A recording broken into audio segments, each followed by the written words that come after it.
Hello, Oracles. My goodness, we just got in CPCA data from China and all of the numbers over there for the new electric vehicles. We also got some data coming in from the US. Tesla is blowing away the competition. It's not even close. We will get into that as well as the Cybertruck being spotted in captivity. But we will see that video and more in just a minute.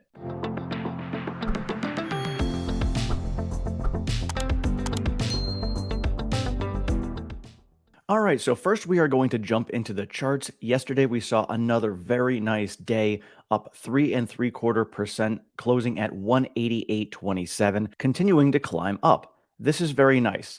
Now, after hours, we saw three big tech earnings come in. We saw Google, Apple, and Amazon. All three of them fell immediately. Apple missed earnings, and Tim Cook cited that difficult economic times are creating headwinds for the company. Google showed the first decline in ad revenue since the pandemic started, and Amazon saw low holiday revenues. So, seems like even the three big tech giants are showing signs that the economy is not right yet. We still have some turbulent times ahead of us, and it's going to be difficult. All three of them fell after hours. They rebounded a little bit on their earnings calls, and Tesla fell in sympathy with that. Tesla after hours was down as low as 183. Now, with the data that we got in this morning from the CPCA and from the US numbers, Tesla is rebounding nicely. So while it's still showing down almost 1% pre market, it's actually up from where it was last night after hours. And so looking at the RSI, we are into the overbought range here. We're at 71. I will be doing a full gaps video this weekend explaining it all, and I'm going to try to do it in a manner where you guys can go back and reference it in the future. So it won't be time sensitive, it'll just be an educational video. So you guys will be able to access that, and I'll make a separate playlist for all of the technical analysis education videos that I provide. And so speaking of those gaps, we still have them going down to 146, 122, several more below, and several above us. So again, I will dive into all of those gaps this weekend, showing you guys where we have to go up and down to fill all of these gaps. And so looking at the sales numbers coming out of China, Gary Black reporting, CPCA reported Tesla China sales, domestic plus exports, increased 18% in January over December to 66,051, while overall industry China new electric vehicle sales fell 45%. That's a good result given Chinese New Year was in January this year, normally February, and Tesla cut China prices by 6 to 13% on January 6th. So we knew that we were going to be facing some difficult times over in China, mostly because of the economy. Again, this was never a Tesla specific thing. We just wanted to see how Tesla was going to be able to handle the difficult economic times going over in China versus the competition. Clearly, they are doing very well versus the competition. So we will see and track this going forward and make sure Tesla maintains this. Now, we did get word the other day that they are looking to be producing 20,000 vehicles per week over in Shanghai. Now, previously they were at the 21,000 plus. So it seems like right now, I don't know if it's for cost cutting purposes or whatever they're doing, but 20,000 seemed a little bit low. But again, 20,000 per week is still a run rate of over 1 million vehicles. And now over to the US, we've got Open Skies reporting out US sales January 2023 versus December of 2022.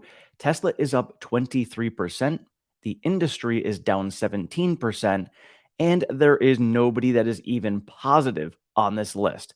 Everyone shrunk December to January in automotive sales except for Tesla. So again, Tesla came out swinging when it came to these price wars in their vehicles, and we now see Ford has dropped their prices on the Mach E. We are seeing some Chinese competitors over in China dropping their prices as well. And we have to remember that competition is not profitable on their EVs. So if they drop the prices on their vehicles, they are taking an even bigger loss than they did before, just so that they can get out and produce and sell more units. That's really the big key takeaway from all of this because Tesla is still significantly profitable on all of their vehicles. Meanwhile, competition is not. Tesla can drop prices even more if they wanted to, and then competition has to take an even bigger loss on top of that if this is what Tesla does. But clearly, Tesla right now showing their dominance out there. We will see how the numbers play out over the rest of the quarter. But if it continues like it is right now, Tesla is setting itself up for a massive 2023 versus competition. All right, and here is the video of the Cybertruck in the wildish to out and about driving around, and Elon had some comments to say about this vehicle as well. As Elon says, yeah, still many small tweaks to make it better, and the side mirrors are removable by owner. But this is very close to production design. So we know that Elon had spoken about that previously, about having removable side mirrors, because with all the cameras that you have in the vehicle, you realistically don't need to have those side mirrors anymore, but the law still requires it, so Tesla can put them on and then you can remove them after you make that purchase.